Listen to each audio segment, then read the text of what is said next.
Hello everyone, this is Alice from Welldoing, and today I'm talking with Leanne Maskell and Bethany Ashley-Smith.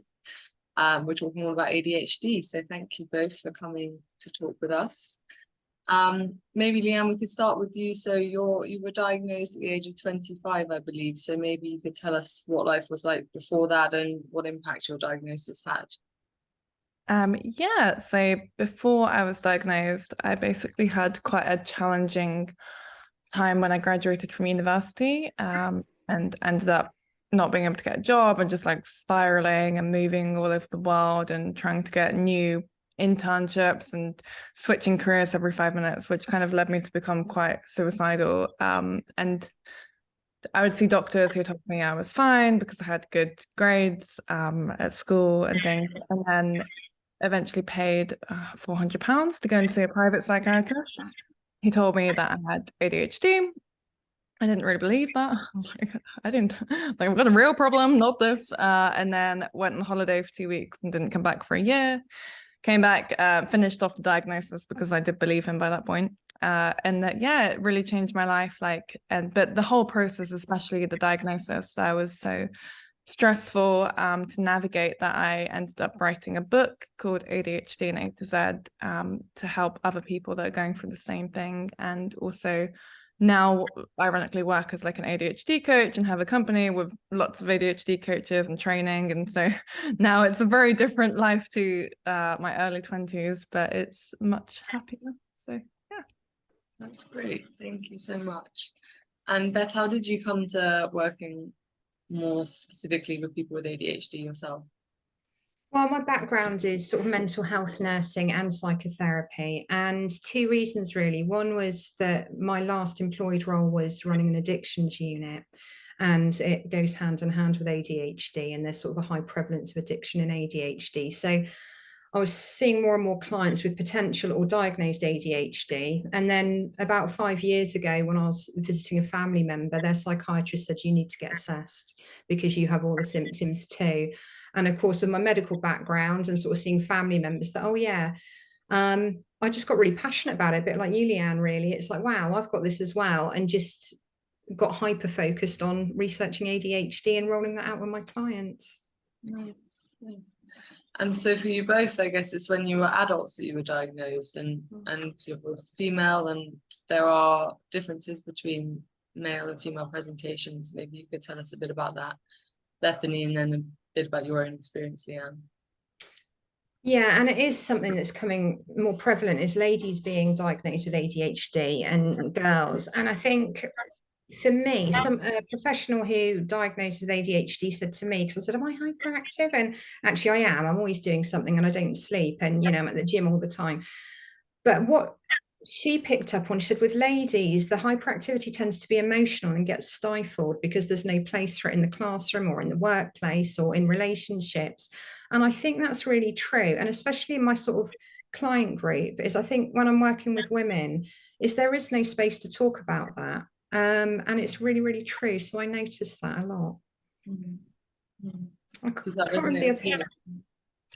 Yeah, I think what I experienced myself like is the same thing. Like I never would have thought I had ADHD. My obvious instinct was like it's just hyperactive boys in classes. And for me, especially working with people as well, it's like I can see a huge difference in the men. They all are very, very confident, and it's kind of like more comes out as aggression and like in struggles of communicating and being understood, and like women it's a lot more emotional and beating themselves. It's like men is like other people are the problem, and women are like I'm the problem and taking it all on and being conditioned to believe like that we should be able to do all of these things, that there's something wrong with us specifically. And yeah, it's a really interesting balance. And then I think we also have a lot of people with like gender dysphoria as well, and like trans people and non-binary, and so it's a really interesting like intersection here.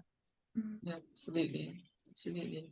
And as we've kind of touched on, it's becoming more prevalent. We're hearing about ADHD more, which on the one hand is great, raising awareness. But do you have any concerns, either of you, about the role social media is playing and how information is being spread?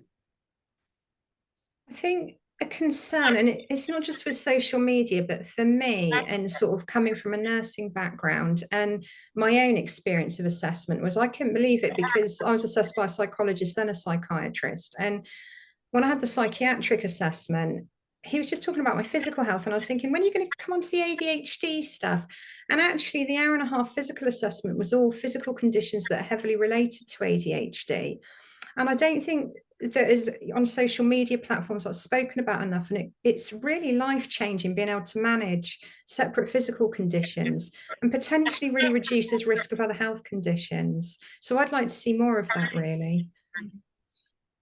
Do you mind telling us a bit about what physical conditions are? Because I don't know about this. I can tell you some, but I feel embarrassed because I'm sort of a nurse and I read about it all the time and I forget ones. But the ones that really spring to mind are things like different skin conditions. So, I mean, I had no end of different things. Like I'd either I've always got a rash, or I've always, various spots, but not the same time as types. And I'd have impetigo when I was a child and I wouldn't know why I'd got it. And things like that. So skin conditions is one, which again, it's a hyperactive brain that creates that. There's a condition called Ehlers-Danlos syndrome, which is something that creates sort of excessive tiredness. It makes your limbs heavy, amongst other things, which is, again, it's correlated with ADHD. Varicose veins is another one. I mean, I got diagnosed following my dad having a massive stroke in his 50s, which I believe is ADHD related, as well as two of his siblings. So for me, it's really quite life-changing taking medication to manage all of that on a physical level. Yeah, it's so fascinating to hear that, Beth. Especially, I think that's my ADHD. I'm like, oh, I want to talk about that question. Yeah. But I think the physical side of it, like, first of all, for example, like when I was a child, I would fall asleep in school all the time, and never in a million years would have thought that would be linked to ADHD until I was writing this book. And then it was like, oh my God, the nervous system can just disengage when it gets bored. And that's actually like very dangerous for people driving and things like that. That again, you just don't know about. Unless you're going to write a book about it, then you don't really find out. And I know that a lot of people I work with, they've got like hypermobility or like chronic fatigue and all of these things that you would never really think would come with ADHD automatically. But I think in general, on the social media side, like I wrote another book called The Reality Manifesto, because when I became a coach, I was just inundated from parents and their kids that were being diagnosed. But from talking to the children, like they all just had very serious problems with social media. And like other conditions like self-harming and really severe depression. And I grew up modeling from the age of like 13 in this kind of world before it became like accessible to everybody, Instagram. And so, I think it's a real concern. And I see a lot of celebrities like being diagnosed with ADHD, which is great, talked about in the media, but then the NHS, I don't think can cope with that, because like my GP's waiting list was 7 years long, and like Beth's experience of being diagnosed was very different to mine. Like the psychiatrist literally just asked me some questions and then gave me a couple of forms to get filled in, and then put me on medication that costed me £300 a month and wouldn't really let me transfer back to the NHS. And so I think social media is amazing. I think we have a lot more awareness of it, but it can also be oversimplified. And then like, because the proper resources like in the NHS aren't there, people are being exploited financially by like companies that want them to go and get these tests or on medication that they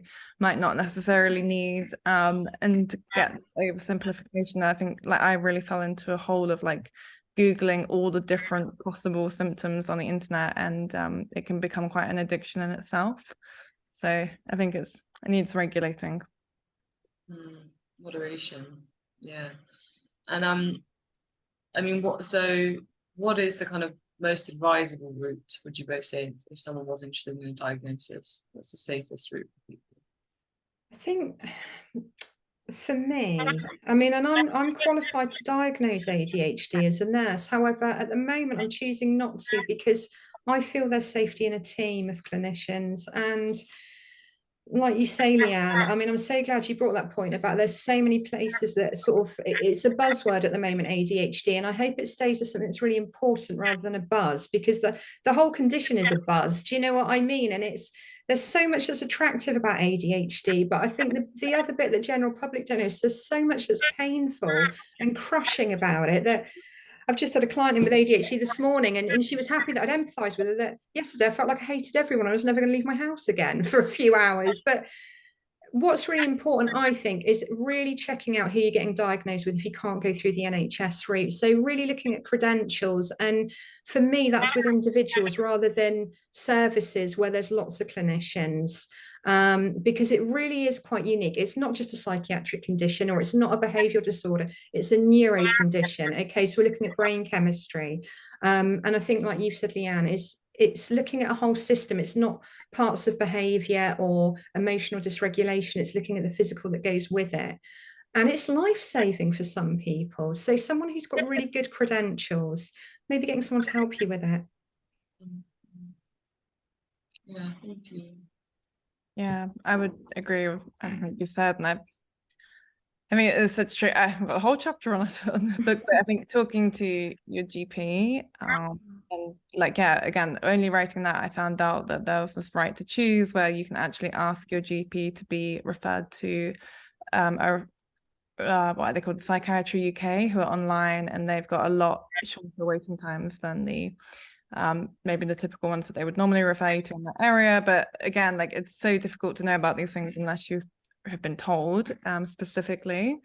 So I think having those conversations, looking at charities and resources out there, there's also access to work which you can apply for even if you're not diagnosed and you might just be struggling with certain aspects of it, and they can help pay for funding to help you stay in work if you're in the UK, like ADHD coaching, which is what really helped me the most above everything. Like, I think the diagnosis can be challenging as well because people can get quite fixated on that because of the whole, like, you must, the diagnosis, the light bulb moment. But at the end of the day, if you feel like you resonate with what you are seeing and learning about, I think the key thing is like learning about it and thinking about like what challenges you might be experiencing and how you can actually tackle these in a different way, and like being kind to yourself instead of like staying in the vortex of, do I have ADHD or not? Because like the psychiatrist is not going to open up your brain and be like, yes, I can see it right there. Like, that's great advice.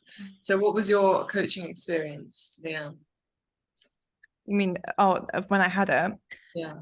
Yeah, it was just, for me, I scraped together money to pay for therapy and things after being diagnosed and managing to get on the NHS, and I got my job in law, but I was still struggling, and I didn't know anybody else with ADHD, and like that's why I think, like, Beth, you having ADHD as a therapist, I'm so glad to have found you, refer people to you. Please do. As a coach, like being able to coach people as well who are going through the same experiences, but for me, it was so life-changing to speak to someone that had been through the same process, who understood the things that I was talking about. Like, before then, I really struggled in things like therapy, and I knew I would struggle with coaching. I talked to a couple of neurotypical coaches. No, then, because my brain, and especially now I experience it as a coach, but you'll just get taken all around the garden path talking to someone. You're like, why didn't you do the action? They're like, I don't know, my oven's set on fire. Oh, and you're like, okay then. And I would find previously I would go and talk to people for like an hour and then just leave being like, why did I just pay to talk to a wall? Like, then it's not their fault, they couldn't get a word in edgeways. But yeah, so I think having someone that understood that process, that could give me like a structured way of working with them as well, and like the tangible nature of it really helped me. And that's what led me to become a coach as well, because I just thought this is so amazing to be able to share with people, and like it transformed the way that I saw like myself and my ADHD, and like made me realize I didn't really have to fit in with like what everybody else was doing, but I could quit my law job and become an ADHD coach. So. That's great. And Beth, what kind of challenges, or particular challenges, will people with ADHD come up against in therapy? I mean, Leanne, you've touched on some of those there maybe. And what are the particular benefits? So, I mean, it's interesting listening to you, Leanne, because I was thinking when I was sort of thinking about this interview, I was thinking about what is the difference between a therapist and a coach, and how does it differ? And I think coaching is so valuable for ADHD, and it is different to therapy. I think what I focus on is just how much it can hurt, but how exciting it is as well. So people say, oh, is your job not depressing? No, because we're not looking at one emotion, we're looking at the whole rainbow of emotions. And it was interesting listening to you, Leanne, because what I used to love when I worked in an addictions unit, we did group therapies. I'd love it when someone with ADHD came in because they could do it and excel in it in the way that sometimes neurotypical people couldn't. But listening to you now, I wonder if that's because I could connect with that. And you're right. I think there's something about having the condition and being able to work with a condition. The benefits are, I find there's a real willingness and innocence that comes with ADHD. And I have to remember that often because that hurts as well, because it leaves you a little bit vulnerable. But that's the beauty of ADHD. And it's a challenge as well. But I think for me, the biggest challenge, and Leanne, I probably think you find this more, is that what I know about ADHD is it loves routine, but it hates it at the same time. So I can function in my routine, and my clients tend to once they get there, but the blocks to get there can be massive and seem impossible. So I think when I'm working with ADHD, it's like psychiatrists who refer over, can you do some sleep hygiene? Well, that won't look the same as a neurotypical, because for me, I can't sleep if my brain's doing that. So I have to have a screen on. That won't work for a neurotypical per se. So it's about thinking, what's the uniqueness about you? You've tried everything that should work. Right, let's go completely off the wall here. And the great thing about ADHD is there is that little bit of impulsivity that will allow people to take that risk. And yes, I'm going to do it. And it's brilliant. Nice. I love that. That's a great example. And so I'm wondering about kind of just what your kind of top tips would be, really. I mean, finding that unique way of your existence in the world is obviously at the foundation of it. But if you were going to offer people a few kind of practical or emotional tips, what would they be? Emotionally, so I kind of come from three places. One is like really embracing that creative energy. Or analytic. I think ADHD, we can sit in one tank a lot more at times, and they fuse together. So really embracing that and being creative with your pathway forward. You know, I've got 7 alarm clocks and I hide them every night because if I put them in the same place, my brain knows what to do. So things like that with my clients, and it really saying, come on, go and find your way of doing it and bringing it back to that excitement of, I've done it, I've found the way. So creativity, acceptance, I think when you found your strength, it's like what you're describing your journey, Leanne, is once you found that strength and that niche, arguably your superpower over that, and if you were neurotypical, is huge and it's really powerful. But there might be 10% of you that's never going to be able to achieve something. For me, it's cleaning. I cannot do it. It's not lazy. I just can't do it. So I accept that. And I just have to know I have to pay for a cleaner because I can't do it. And then there's a bit in between, which is sort of coordination, which I might get some help with. So I try and use that model with my clients. 70% excellent, 20% need help, 10% I just accept it about myself, and finding little ways to do that. Emotionally, I do a lot of trauma processing because it's painful not being able to do what everybody else does. So that's where I come in on an emotional level and letting people have space just to blurt it all out for as long as that takes. Yeah, that's so interesting. I was going to say with what you mentioned there about the clients, like a lot of the people I work with, they've got like demand avoidance. So and it's what you said about the alarm clocks. Like I've got someone that when she can't work anywhere, because if she goes and works in a coffee shop, that's the only way she can concentrate. But then once her brain knows that she can concentrate in that coffee shop, she has to find a new one, because then she can't concentrate anymore. And it's like, it's such an exhausting way to have to live your life. And she's like, I can only do things when I'm not supposed to be doing them. So like she was working in the evening, and that's kind of a good example of it. So as the coach, I was like, well, what does work for you? Like, okay, if that works for you, doing things when you're not meant to, like what times of the day does work? Like, you know, she works best at night, so she actually decided to work at nighttime, and then we were like, okay, when are we gonna like stop working, go to bed? And then she was up till 6 o'clock in the morning. So it's like the balance there, and really challenging as the coach, because you're just like, you know, I don't have an attachment to that, whether they do the goals in between the sessions. Like coaching is a bit more tangible, and the therapy, which is both are very important for people with ADHD, especially the therapy, because if you're not able to emotionally process like things that have happened to you, as huge link between ADHD and trauma, if you can't process these things to be able to think clearly enough to do things like hide 7 alarm clocks around the house at night and remember to do that, it's really hard. But I think in general, I agree with what you said, and I think it's learning about your brain without falling down the rabbit hole. So like in a contained way, like the book, but or like coaching or therapy or like working with someone and almost forgetting the label and trying to like tick a box, but actually thinking like, who are you and what kind of things do you struggle with on a day-to-day basis? Like you mentioned about the clean, like say, just embrace that, it's okay. There are people out there that can help. And what kind of things are you good at and how can you focus on the things you're good at? Like we have a quiz that we use with clients called the VIA character strengths quiz, which is really helpful. And like, because again, with ADHD, it's been like proven that the strengths are things like integrity and authenticity and honesty. So it's really important that we're living aligned to like who we really are and not trying to mask that and crush. I say that from my own personal experience of like trying to crush down things like creativity, because I'm like, don't say it out loud because it would just be too much and like it'll spiral off all these extra things. But actually for me, creating an environment where I can do that and that's okay and celebrated has been really crucial for me in like accepting it. So yeah, not beating yourself up. Yeah, it's so nice listening to you both because it's really, I really feel that that joy and that kind of self-acceptance and everything that's possible when that comes. So it's really nice. Thank you so much both. I don't know if you had any closing thoughts, otherwise we can. It's really great to speak to you both. So it's Bethany Ashley-Smith is a therapist who works with ADHD clients, also with addiction and trauma, and Leanne Maskell is the author of ADHD and A to Z. Thank you so much both. Thank you.